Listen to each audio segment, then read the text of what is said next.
Hello. Hello, જય માતાજી. જય માતાજી. બાવકુભાઈ દરબાર બોલું છું, બોટાદ. બોલો બોલો બાપુભાઈ. હમણાં જે તમે અત્યારે વિડીયો મેં જોયો તમારો હા ઘોડિયું અને અમારા હા રજવાડા હતા ને, અમારા રજવાડા હા ત્યારે તમારા દલિતો પણ ઘોડિયું રાખતા હતા. અરસ પર આ ગામથી ઓલા ગામ જવું હોય ને હા તો તેજી એમને સડવામાં વાંધો નહીં. અત્યારે આ લોકો જે ક્ષત્રિયો ખોટા થાય છે, વસંતભાઈ. હલો, હા બોલો બોલો. હા બોલો. આ ખોટા ક્ષત્રિયો થાય છે એને એ વિરોધ કેમ કરે છે? અમારા તો રજવાડા ને રજવાડા હતા તો અને એ જ ગામના ગામ હતા અને અમારા 24 હોય છે ને 31 છતાંય અમારે જે દલિત વર્ગ હતો એ ઘોડિયું રાખતા હતા. અમારા ગામડા હોય ને ગામડામાં રાખતા હતા. હા હા અને એ લોકો આ ગામથી ઓલા ગામ જયારે વાહન ઓછા હતા ને ત્યારની વાત કરું. આજ મારા 70 વર્ષ થયા હો. હા હા અને મારી સાંભળે હું નાનપણ હતો એ વખતે ઈ મેં ઘોડા જોયેલા અમારા ગામની અંદર. હા દલિતો ઘોડા રાખતા હતા. દરબારો જેટલા રાખતા હતા એટલે સામે દલિતો ન હતા. હા એ તો પણ એકાબીજાની સુવિધા તો માટે આવી વિરોધ કરવાનું શું જરૂર? એમ તો એ રાજાશાહી વખતે તે ઘોડા હતા દલિતો પાસે. આના પોતાની પછી ઘોડીઓ રાખતા હતા. એમ ને મારી વાત સાંભળો, પોતાની ઘોડીઓ રાખતા હતા. તો જે ઓરિજિનલ જે ક્ષત્રિય હોય એને કોઈ દી વિરોધ નથી કર્યો. હા તો ભાઈ એને એમ કહે કે આપણી રયત એમ કે દુઃખી ન હોવી પડે એમ. ઈ જ સાચો ક્ષત્રિય. હે? ઈ જ સાચો ક્ષત્રિય જે રયતને દુઃખી ન કરે ને હા, ઈ જ આપણા સાચો. રયત એ આપણા રયતનું આપણે ધ્યાન રક્ષણ કરવું પડે. એ ક્ષત્રિયો સાચા. મને એવું દેખાય. પછી મને જે તમે પછી હું અભણ છું, કઈ એટલું બધું ભણેલો માણસ નથી, હા પણ મને એવું દેખાય છે એમ. તો સાચી વાત જ છે તમારી. હે? તમારી વાત સાચી છે. હા એમ. આ બધા જે બની થયેલા ને હવે મારે તમને કેવું પડે કે આ કોને ખબર ક્યાંથી બની ગયા છે. એટલે હું તમારા વિડીયો જોઉં છું. એટલે મને આ એમ થયો કે લેવા કીધું વસંતભાઈ ફોન તો કરું. હા, સારું કર્યું તમે ફોન કર્યો અને સાહેબ તમારી જેવા લોકો સમજે છે સારી વાત છે. નકર આ લીધે થઈ અને મારે કારણ વગર દુશ્મન થવું એવું લાગે થઈ જાય. પણ આપણે આ બધા દરબારો છે ને એને ખબર છે કે ભાઈ જે હું તો કહું છું સાચું કહું છું. અને હું શું કાઠી દરબાર. હા હા અમે અમારા મામાનું ગામ હોય ને, અમારા મામાનું ગામ હા ત્યાં હોય તેને અમે દલિત ને મામા હોય તેને કહી હતી. આ હા તમને રાખ જ છે. પહેલેથી સંબંધ એવો છે. પહેલેથી પેઢીથી સંબંધ એવો છે એમ. અને ઈવડે એ લોકો હોય ને અમને એમ કે આવો ભણપા આવ્યા એટલે એનો મામા કહેવાય એટલે એમને તો કેટલું ઉશરમ ચડે એમ. હા આ અમારી રેણી કેણીની તમને વાત કરું છું, અમારે કાઠી દરબારોની. સાચી વાત. હા અમે લગભગ કોઈ મોટો વડીલ હોય ને હા એને ભાઈ નો કહેવી, વડીલ હોય એટલે એને મામા કહેવી. હા હા આ અમારો પહેલો ગુણ આવડો આ. બરાબર. અને મામાના ગામમાં હોય એટલે એ કોઈ પણ હોય, દલિત હોય કે કોઈ પણ હોય, હા મારી કરતા મોટી ઉંમર હોય એટલે એને મામા ફરજિયાત કહેવાના. હા બરાબર છે. પછી અમે લગ્નમાં ગયા હોય ને, લગ્ન ઢોલ વગાડતા તો એને મામા કહેવી ને. બરાબર છે. તો એટલા બધા ખુશ થાય કે ભાણુભાઈની જાન આવી છે. એટલે અમારા સમાજ કરતા એ લોકોને વધારે આમ ઉસરંગ હોય એમ. ભાઈ આપણા ગામમાં ભાણુભા જાન લઈને આવ્યા છે, જાનમાં આપણે ઢોલ વગાડવાનો છે. એ વખતે એટલી બધી મોજ હોય ને એમને, હા એટલે કોઈ વાત નહીં કરો, એટલી બધી મોજ હોય એમ. ઈ વસ્તુ સાચી છે ને.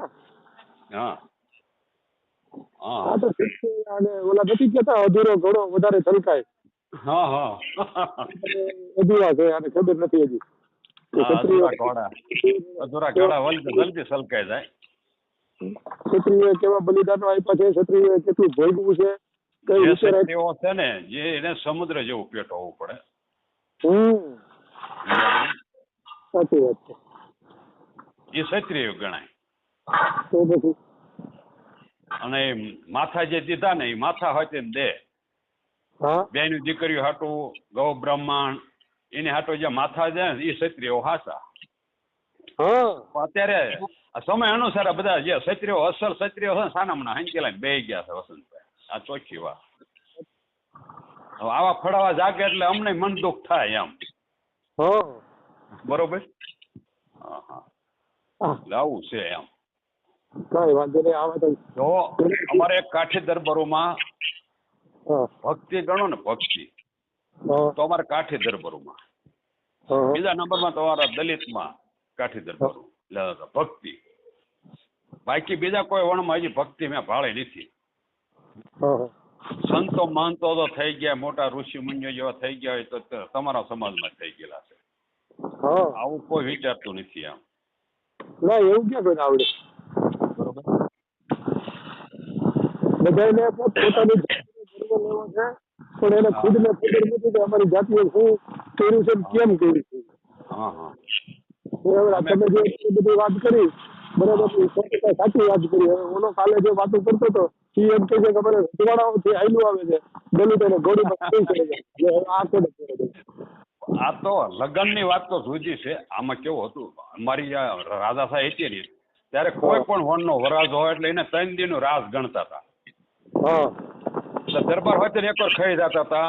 રાજા હોય ને તો આ તને અધિકાર 3 દિવસનો છે એમ. એક મારી વાત નોર્મલ, તમારે જે મારી વાતની તમારે ગણતરી કરવી કરીજો. હા હા તો એને સન્માન દેતા હતા રાજા હોય કે ભાઈ તું આજ મારો રાજા છો એમ. સમજ્યા તમે? તો એ વરાજો ઘોડી માથે બેસે તો એને શું તકલીફ છે એમ, એક વાત છે. રોજ એવી જોઈએ ને, હે રોજ એવી તકલીફ. તો શું તકલીફ પડે એમ? એને કઈ તકલીફ પડે છે, એને બળ પડે છે કે એને માથે વજન છે, તો એ વાતો કરે તો બરોબર છે એમ. ઠીક છે, શું તમારું કેવું થાય? સાચી વાત છે તમારી. આ બધા હાલી ભેળા છે, બીજું કઈ નહીં. હા અમારે એક ભાઈ છે આ બધું આપણે બેડાડ છે ને, બેડાડ હા હા પેલા આમ તો રાજવીત છે, રાજવી કુટુંબમાંથી છે, જયરાજભાઈ કરીને. હા હા એને મને ફોન કર્યો હતો ને ત્યારે મને એવું જ કહેતા હતા, બનકે વસંતભાઈ, ખંભે લુંગી, ગાડીમાં લાકડી અને આગળ રીતે સૂર્યનો મોરો લગાડીને હાલી જ ગયા થઈ ગઈ. હા હા તમને નથી હવે તો ખબર કે આમાં કોણ ક્ષત્રિય છે કોણ નથી.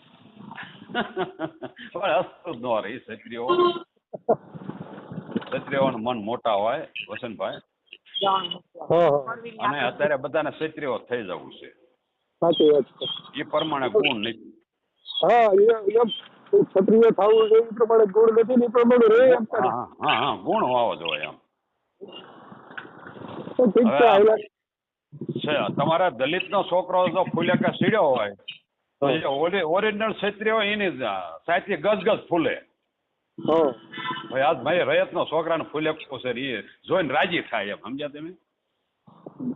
રાજી થાય તો ક્યાં વાંધો છે. હા એમ રાજી થવું પડે ને એમ. બડી બડી લડતા નથી રહેતા. હા હા એટલે આવું બધું છે એમ. સાચી વાત. ને અમારે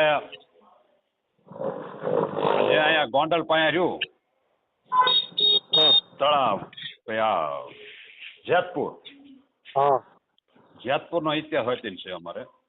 હા એ દિલ્હીથી બાદશાહનું કટક આવ્યું હતું.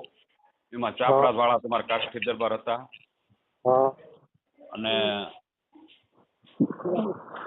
ઢોલી વાળો હતો એમ કે એ ઢોલ વગાડે ને ત્યારે હવે તમને હરખાઈ વાત કરું, એ અંધાર પછાડો ઓઢી નગર ચર્ચા જોવા નીકળ્યા હતા. એટલે અપશ્રયું રોતી હતી, એક રોતી હતી ને એક હસતી હતી.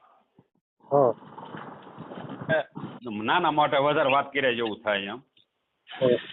એ અપશ્રય રોતી હતી કેમ કે આ રેખડીમાં કોણ રોવે છે, દરબાર હતા એટલે પાકું કરવું એને.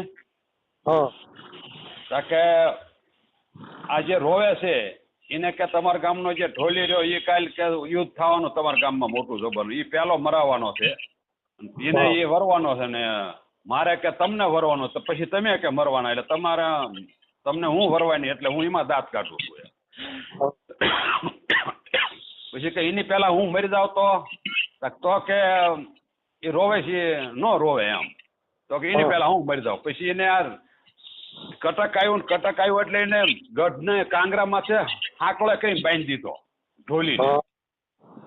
અને પછી કટક આવ્યું, લડાઈ શરૂ થઈ તો એને હુરાતન શરીર ઢોલ વગાડતા એ હાંકડું તોડે અને હેઠે આવીને પેલા એ તો એ કાયમ આવી ગયા પેલા. પછી સાપરાજ વાળા કાયમ આવ્યા, પણ એવું અપસરાનું કીધેલું હાસું પડ્યું ને કે દરબાર ને એવું હતું કે મારી પેલા મારી રયત કોઈ ન મરવી પડે, પેલા હું મરી જાઉં એમ.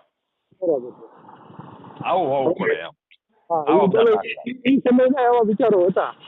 અને એ સમયમાં આવું હતું એમ, જેથી તો રાજા સાહેબ હતી.